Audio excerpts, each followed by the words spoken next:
Well, now that I have the axle shaft pulled from the driver's side, sitting over here, it's now time to do the right side of the car. And just for completeness, I mean, I had a problem with the left-hand side where the brake caliper was seized up against the rotor, but just so I can have the entire back end of the car right, I'm going to go ahead and do the right side just like I'm doing the left side. And what I'm doing to it basically is replacing all the parts back there, all the axle seals, the bearings, everything. So what we have here are the brand new set of axle bearings, which don't really have to be replaced, but I'm going to go ahead and replace them anyway. There's not a whole lot of lateral play here, so they're still in very good shape. But I'm going to have to take this to a shop, and I did find a shop that's willing to pull off this bearing and press a new one on for me. And if I've gone this deep into it, I might as well just go in there with brand new bearings and have done with it. And also to protect myself against the possibility that the act of pulling off that bearing may in fact end up damaging the bearing. So I've got a new set of bearings just in case. And also, in order to get this bearing off of here, it's held on with what's called a slot nut, which I haven't boogered up too much. I don't have the proper tool, but you can see why they call it a slot nut. It's just a regular nut that has two slots on the side of it. And that's not in too bad a shape. But it's also locked in with this lock ring, which is pretty badly boogered up. And that just keeps the slot nut from backing off like that as the car is going down the road. What happens is that these ends right here are staked upward to prevent it from moving. And I basically had to pound them down, and when I was working the slot nut off of there, I messed up this flattened area here. So that needed to be replaced as well. And then talking to the guy at the shop, they're made to do that. In order to get those slot nuts off, this pretty much has to be destroyed. So I went ahead and had to buy new ones. And they come in these boxes here, these kits, all complete. So you have the new slot nut, and then your new locking ring, and then your inner axle seal, and your outer axle seal. Now I had already gotten a pair of these seals, one right here and one right there, not knowing that they only sold the slot nut and lock ring kit as an entire kit. So I basically ended up with an extra set of seals, which is not too bad. So financially, that's not a whole lot of waste right there, and I can always use extra seals later. The inner seal goes in just like that. It's got a little garter spring all the way around it to keep tension. And same thing with the outer seal. And the outer seal is pressed in to the retainer, which is here. So obviously you've got to get this bearing off of here to replace that seal. So that's the main reason for doing all this. And you can see the wetness behind here. That seal was ruptured and leaking gear oil all over the parking brake shoes. So I'm going to go in with, of course, a brand new set of parking brake shoes when all is said and done, as well as a complete set of brake lines, front and rear. I've got these two here are the front, and this is the rear left, and that's the rear right. And I'm also going to be rebuilding the calipers instead of buying new ones. So I'm going to see how that goes. And then finally, I'm going to go back in with the EBC green stuff brake pads. Those are the pads I had in there before, because the older EBC green stuff brake pads got completely destroyed and burned up when they got too hot. That rotor was cherry red, so these pads are ruined. So overall, a whole lot of work to do and everything, but not too bad. Got to get it done. The car is 43 years old, so It's not surprising whatsoever that stuff like this, especially seals, tend to go bad over the years, and they get hard and cracked and start to fail, and that just causes a cascading series of events. And the same thing is true with the brake calipers. These outer dust boots basically have failed on the original ones, and that let corrosion get in there, and that caused the whole series of problems in the first place. So those are going to get replaced, of course. So, lots of work to do. I figured I'd do something a little bit different. I'm going to start working on the right side now, which has not been taken apart. Other than the wheel, you can see the brake pad there. ABC green stuff still got a lot of meat on there because they were replaced about 2 years ago when I did this last, and I didn't notice any problem. But I got to get this rotor off of here, and this is a fixed caliper, so to do that the caliper has to come off. So the first thing I have to do is loosen that brake line, and you can see some fluid around there bubbling up. That's penetrating oil. I went ahead and it's been on there for 43 years, so you got to be very careful, and if you booger that up, you're not going to be able to replace it. I went around it with a wire brush to get rid of any kind of debris in there and slight surface rust, and then spray penetrating lube on there. And then we're going to take a 11mm flare nut wrench and go ahead and loosen that up. And after that, if I can get my head in here, we're going to loosen this bolt here and that bolt down there, and that'll release the caliper, allow me to take the caliper off. And that's got this tab on here that's bent down to keep the bolts from backing out, so I'm going to have to find a way to bend that up and go ahead and loosen it. So first things first, let me go ahead and remove these brake pads, and we'll go from there. Just have to get the camera positioned properly. Okay, just like in the 91 Mercedes, you've got two pins here that you have to knock out in that direction, and then your pads can hopefully slide out. I'm not sure how lucky I'll get, but you just drive them out gently with a punch and a hammer.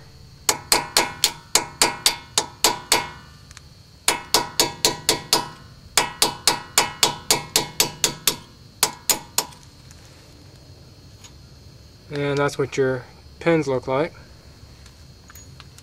This is the anti-rattle clip that came out. Now we'll do the lower pin.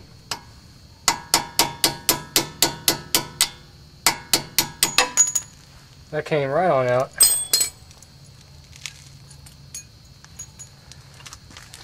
Now I may have to squeeze these pads back to push the pistons back in the bores. I'm not really sure if I'll get lucky here. Yeah, I'm not that fortunate today. So what we do in that case is we'll just take a pair of regular pliers and see if we can work that piston back. It's usually pretty hard to do. Actually, in this case, it's the piston is moving back a little bit, and that's good.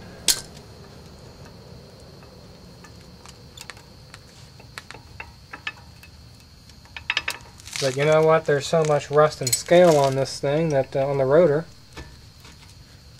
it's a little bit difficult to get out. Let's take our punch and kind of use it as a lever.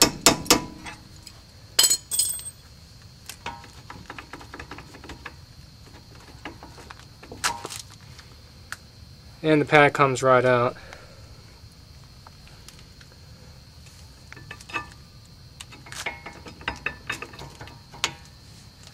Same with the other one. I'm gonna reuse these pads initially because this rotor has a lot of corrosion on here. I'm gonna use those pads to clean it up, and then go ahead and put the new ones on. So now what we'll do is we'll try to get this brake line loosened up.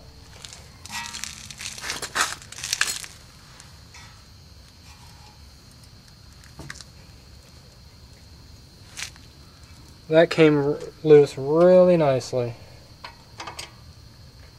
I was a little bit worried about that.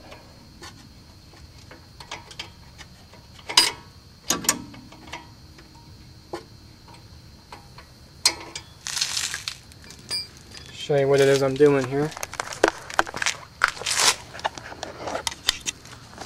Trying to be as detailed as I can because a lot of these steps I'm doing could be applied to a lot of different Mercedes, not just this one. Even if you're just doing a regular brake job.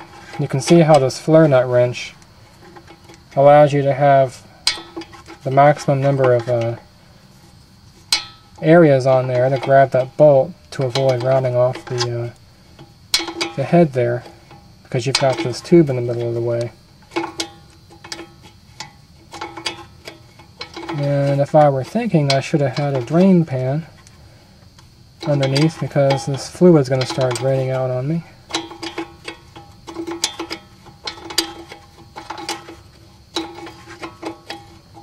Just gently work it off. Might be able to use my hands at this point.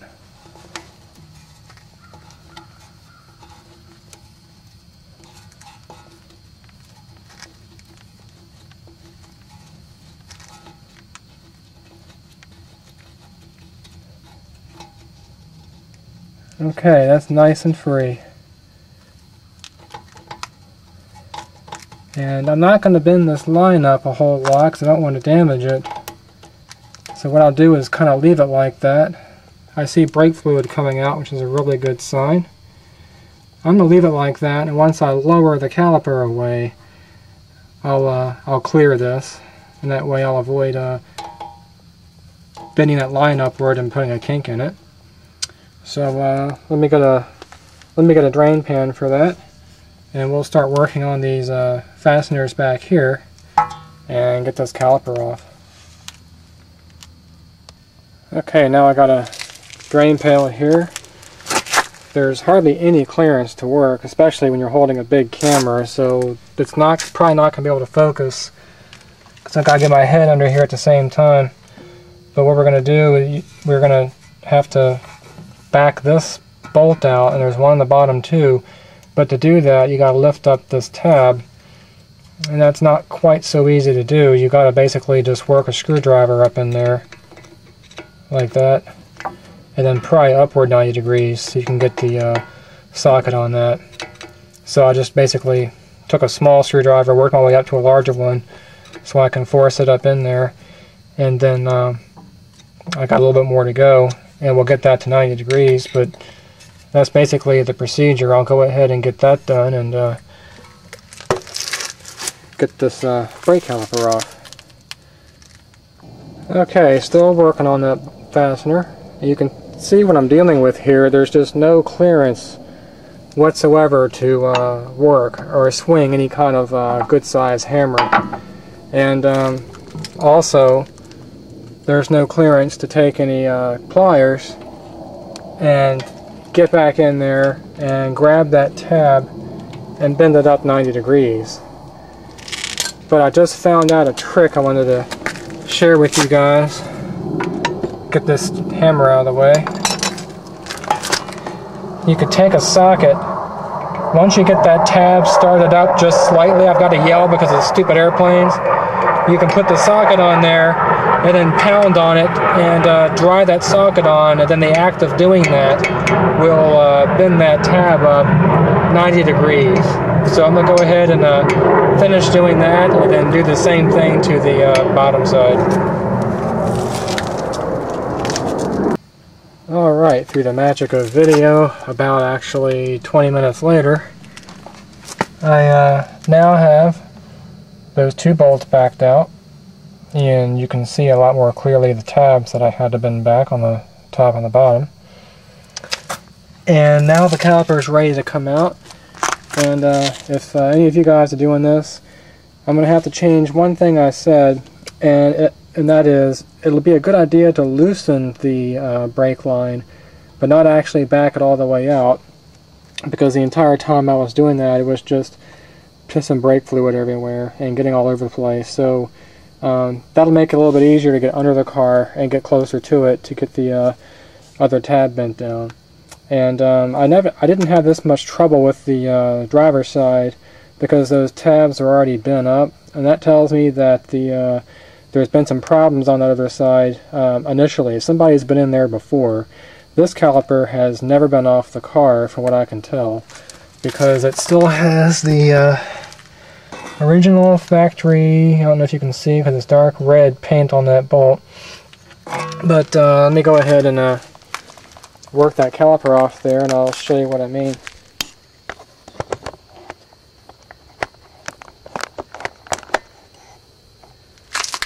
I just left the fasteners on there hand tight.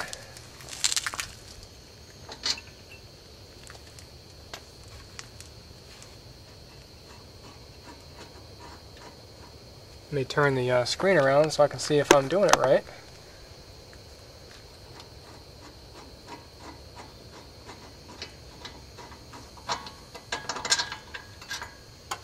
So now we're free.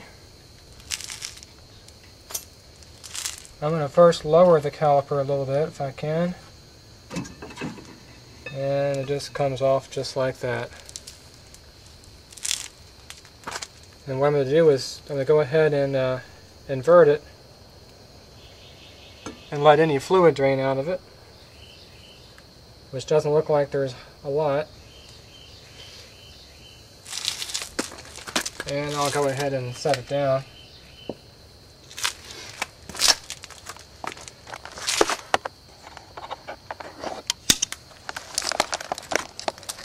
And that's what it looks like. You can see the boots in there around the pistons. And this is the threaded area where these bolts thread into. And these are the tabs I was talking about, and they get in the light, that keep the bolt from backing out. One on the top, one on the bottom. And you can see the red paint on there. Kind of a tamper evident type paint, so I know that caliper has not been off the car. So I'm going to set that aside for now. I'm going to actually leave it like that as a reference point, so I can start rebuilding the other caliper and use this one as a guide in case I get lost. And now that rotor can come off, and we can see what kind of condition those parking brake shoes are in. Should just slide right off. Not too bad. That's the inside. You've got your braking surface here for your service brake, and then you've got a drum in there to act as your parking brake. It's not rusty or anything or scored. That's good news. I never had problems with this side, so that's actually to be expected. And that's what it looks like, or actually what it's supposed to look like, all nice and dry. But nonetheless, I'm gonna see if I can work all that stuff out of there and replace the axle seals, just like on the other side. Alright, now that the caliper is off, I want to go ahead and take out these brake shoes, parking brake shoes, so I can loosen the retainers for this backing plate and go ahead and slide the axle out. And the axle flange has a one hole here that's larger than the other, so we'll rotate that into position, just like that. And the springs look like this. So that's the front of it, and it's kind of going in there just like that. So you want to press that in and rotate 90 degrees and pull out. And to do that, I'm going to go ahead and use a pair of long nose pliers in there. And by the way, you can tell the difference. This spring's all covered in gear oil, and then that spring's just like new. But nonetheless, I want the seals on both sides and bearings as well to be the same age, basically be brand new. So I'll go ahead and set the camera up and give you some idea of how long that will take. Hopefully I can get this off pretty quick. You've always got to mess with them a little bit.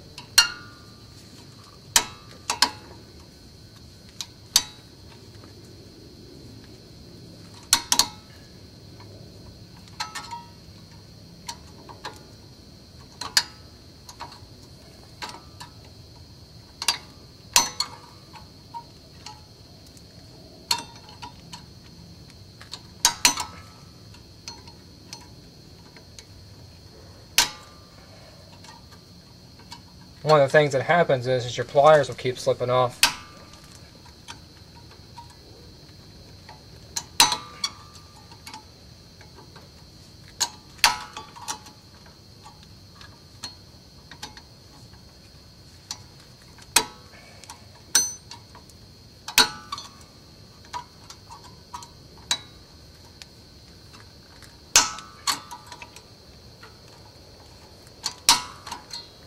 I'm going to go ahead and stop for a second and get a new pair of pliers, because if I can get this in the frame, these are pretty slippery on the jaw side. I'm going to try a new pair of pliers and see if that'll help. Okay, we're back at it. Let's try it one more time here.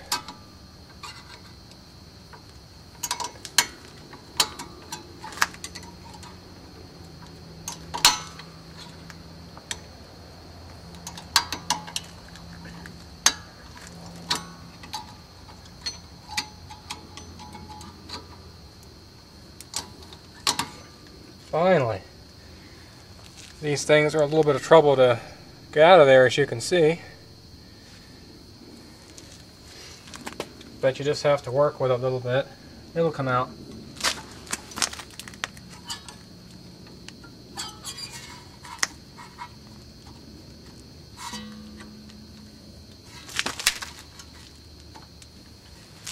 Now to do the bottom one.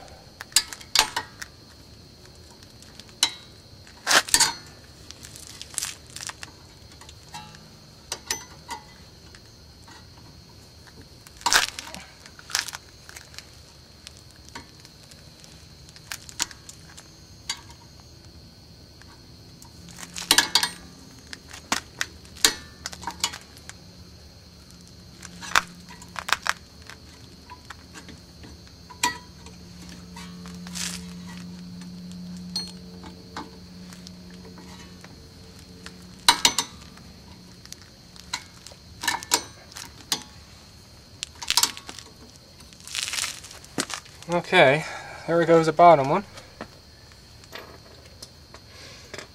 And now you can see these shoes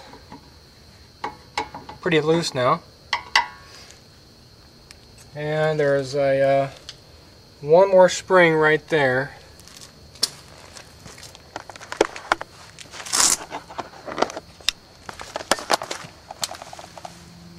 Right there, shoe to shoe return spring. The axle flange is in the way. That big guy right there, I've got to pull that out. And then we'll be able to separate the shoes from the parking mechanism and get them off.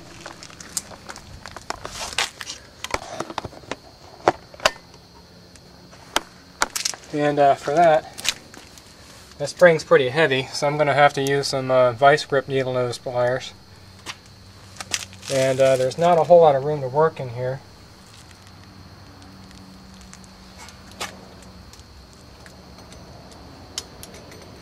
Which is one of the reasons why I can't use my tool, special brake spring tool.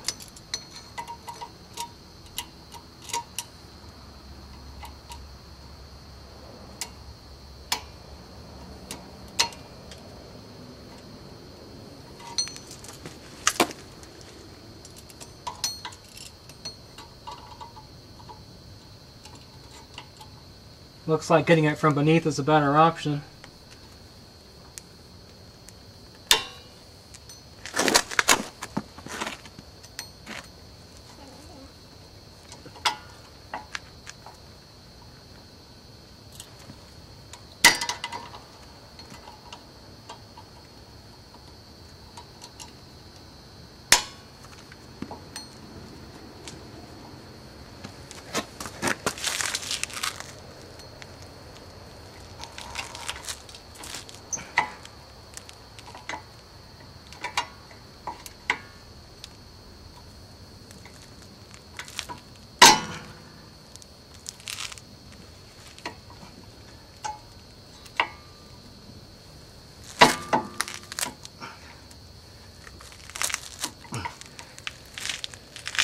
That is a tight spring. You can tell how much of a pain in the ass this stuff is, just like any drum brake system. Get these in another position here. Try it from this side.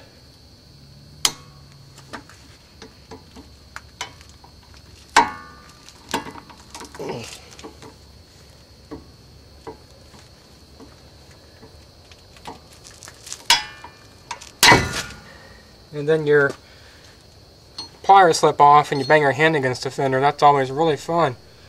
Let me go ahead and shut the camera off and work on this. I think you guys get the right idea. Once I get the spring loose, we'll take the shoes off. Alright, finally got that spring off of there. Actually about maybe since the last segment there. So then now we can go ahead and separate the bottom end of the shoes just like before and walk them off the axle, kind of keeping them oriented in the same direction, and then putting the retainer springs in, because I have the other side taken apart as well too, so I'm not going to have the luxury of having one good side to refer to if I get something screwed up. So, something interesting here. This yellow paint on the shoes and on the spring, this is the big spring I was fussing with, tells me that these might be the original brake shoes for this car. And that's just really kind of neat. But anyway, I'm going to keep them together just like that.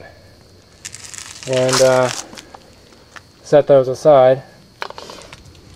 And now what we have to do is loosen up all these fasteners here to get that backing plate off. Let me find a wrench and start doing that. Now before we try to work on this backing plate and bearing retainer, we gotta get this parking brake mechanism loose. And we're gonna pull that out and then take that pin out of there, and that way the mechanism will slide through this opening here and we can get that backing plate off.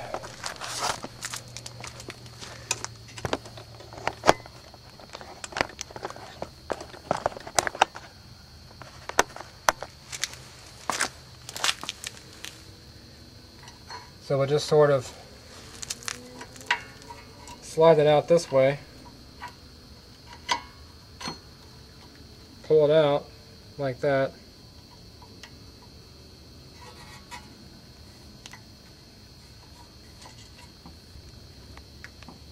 and it should come right on off. It came off on the other side.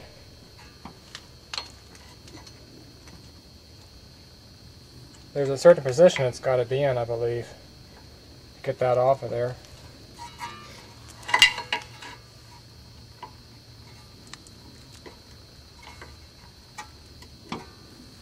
Well, let me play with that and see what the secret is. Turns out there's no secret to it. I just wasn't pulling hard enough. On the other side, I guess this area here where the pin is just a little bit more loose. So you get it like this and just kind of pull on it. Comes right off. We'll work that pin out of there and just kind of halfway seat that in so we don't lose it. tuck this guy back in here like that. And then we can start loosening these bolts by putting this wrench through the large hole here. Just kind of work your way around.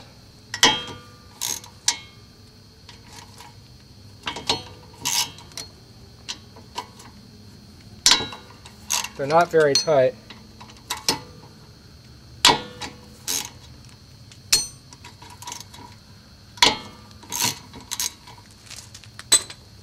Starting back up here, we just go ahead and back them off. There's a star washer on there that you want to get rid of as well, and make sure you don't lose. So I'm going to go ahead and finish going around here like that, and we'll get this backing plate off. Alright, now I've got all the fasteners off of here, but I've left two on here, one here and one back there, and that's for a very good reason, because the axle is pressed in there basically. It's not just going to slide out easily, at least most of them don't. I'm going to basically try to pound that out of there, but I don't want the axle to come flying out all over the place. I wanted these to actually act as a stop.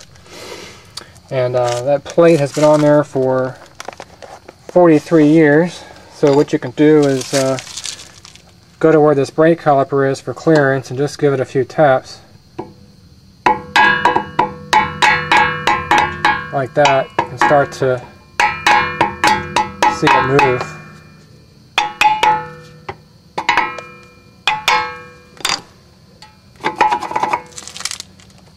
Hard to do this with one hand.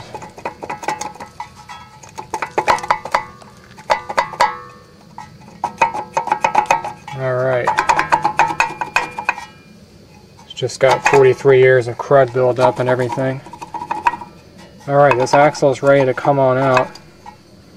And I can pull on it, and it's not going to budge. They never do. So the solution I've come up with is I'm going to put this, just like before, I'm going to put this old wheel on here from a '86 Plymouth Grand Fury police car. I still had the center caps for it too, with all the holes drilled around it. But it's going to act as a area that I can whale on with a sledgehammer to work that thing out of there. I don't have a slide hammer, so I'm going to try to just use a good old redneck method. So I'll get that old wheel put on there, and we'll do the next step. So now we're all set up, and because this is a non-Mercedes wheel, only one bolt or only one lug nut fits in there, and because of that I've got the lug nut in the position where I'm going to be applying the most force. That way I won't bend the wheel, and more importantly the axle flange. This is not the best way to do this. The best way is with a genuine slide hammer, but got to make do with what I have. And then for motivation, I've got a nice sledgehammer there. So hopefully this will come out of there fairly easily. It's just really a friction fit for the most part. So it shouldn't take too much cussing and carrying on, hopefully. Get this in position here, and we'll go ahead and pound on it. It might be a little bit loud, but hopefully it'll come out pretty quick.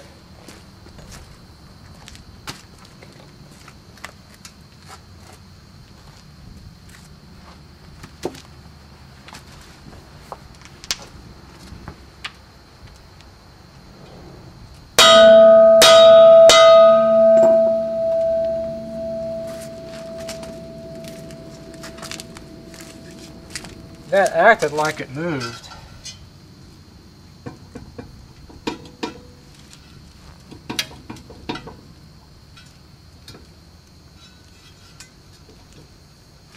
Might be against the backing plate stop.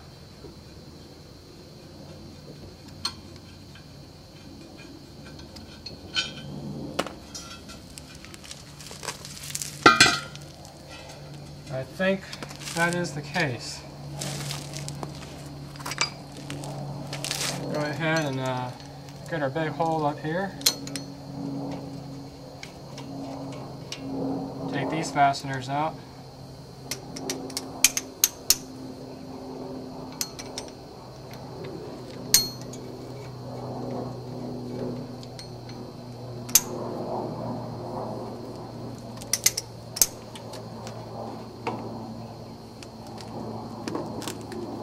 Ah, no such luck. Huh. I was wrong. So now, in order to get this axle out, you want to very carefully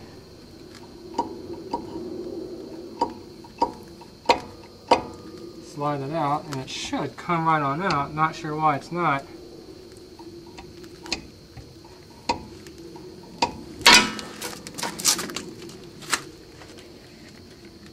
Alright.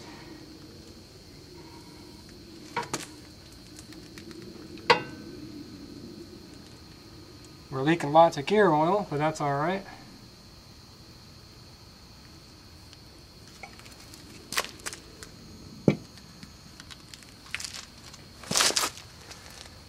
And that in a nutshell is basically how you do it.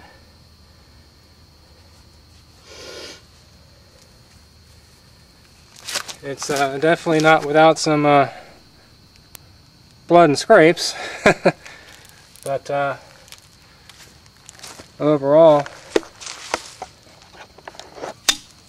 not too bad of a job.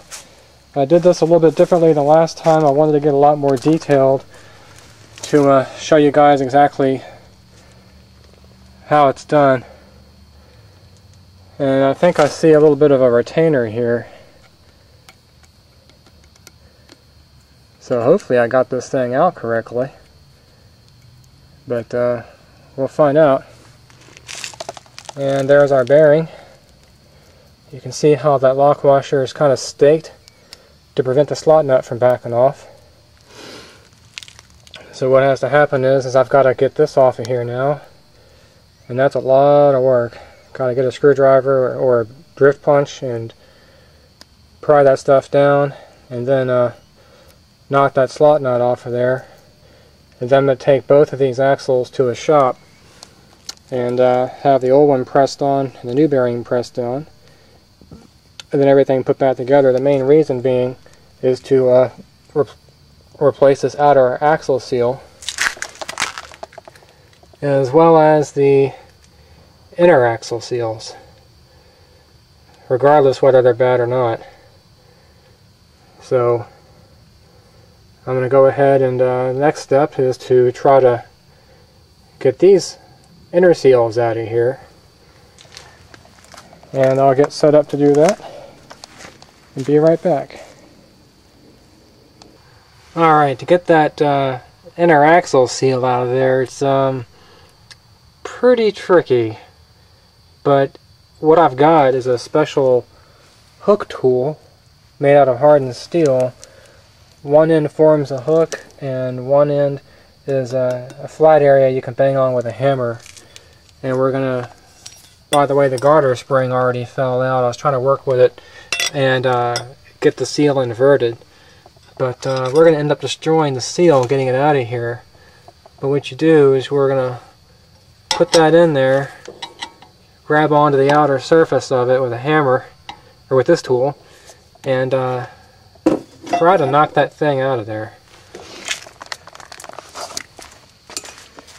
Never done this before, and that seal's the original seal, so not sure how long this is going to take or how much effort it'll be.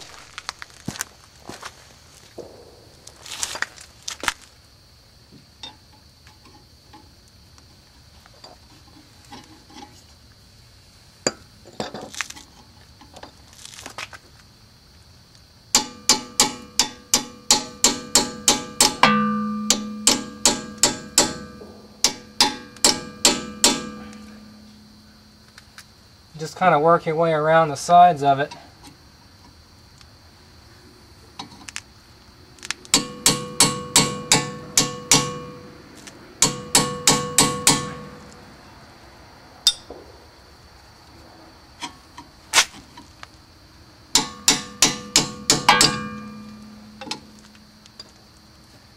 it's coming out little by little. I'm going to keep working on it and see if I can work it out. Okay, still working on it. It's almost coming out.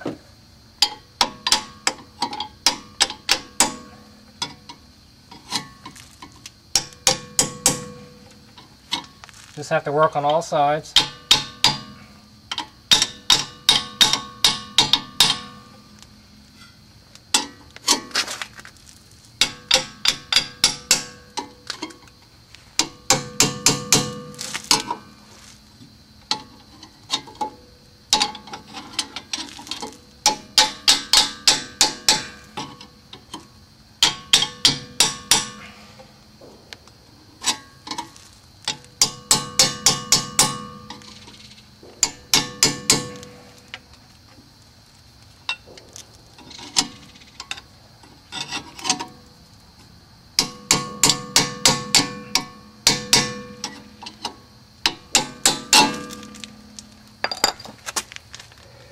And there it is. So that hook tool just fits around there like that, and you drive it out.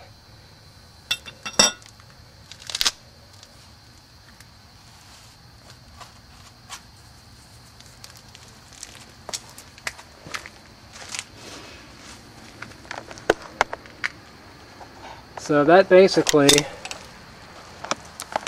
gets me to the point where I'm now ready to go into the shop and remove that bearing. I'm going to probably end up taking that slot nut off myself. I'm just going to work a screwdriver up in here and bend down these tangs, take the same screwdriver and turn that nut counterclockwise to get it off, and that way it'll be all ready to take down to the shop. There's another seal that's a little bit larger than this, but the same kind, that goes around here in the backing plate, that I'm going to replace as well too, but you can't do that until you get the bearing off of there. And these seals are kind of neat. They're kind of like a cone, and then to make it tight around the axle shaft, it's got this garter spring that fell off, but it basically fits in that groove around there. So that is about as far as I can go. I made a video of this earlier on the driver's side to give you an overview, but I wanted to go into a lot more detail on this side and kind of show you in real time how easy or difficult the various components are to remove on these cars, and some of the pitfalls you can run into, such as the brake shoe return springs and things like that. I just wanted to give you guys a sense of how hard it is and how long it takes. It took me about maybe 2 hours, something like that, to get to the point I'm at now, and hopefully the assembly is going to be a lot quicker and a lot easier and be well worth it. So next step is to get those axle shafts all built up and renewed and packed with grease, and then to rebuild the calipers, and we'll go ahead back on with it. I'm still sort of undecided about how these bearings are lubricated. I don't see any evidence of any grease packed in there. I do see gear oil, and but this is basically a swing axle. There's not really any way for a lot of gear oil to get out through there, although a lot's coming out now. So I'm going to still do a little bit of research to see if the book is indeed right, where you actually have to pack these bearings just like you do the front wheel bearings on a car, or if they get lubricated by the gear oil coming out of the tube. Still not quite sure about that. I do see some evidence of grease around here, but that's just where the outer bearing housing was. That might have been done during assembly, trying to make it easy to come out. I don't see any grease in this cavity at all, not even any remnants of grease. So, still not quite clear on that. I don't want to tell you guys the wrong thing. I, of course, don't want to run new bearings in here dry. So I've got to do a lot of research on that and get that right. But there's a lot of steps involved here. And sorry about that, the battery died. And a lot of steps involved, and I'm replacing a lot of parts. So this is actually turning out to be a pretty major job on this car. So we're down, but we're not out. We are making progress. It's just going to take a little bit of time here. And I shudder to think how much it would cost for a shop to go ahead and do all this work as well. So you can save yourself a lot of money by doing it yourself. But it is a little bit of trouble, and you know, some broken knuckles every now and then, but we'll get her back on the road eventually.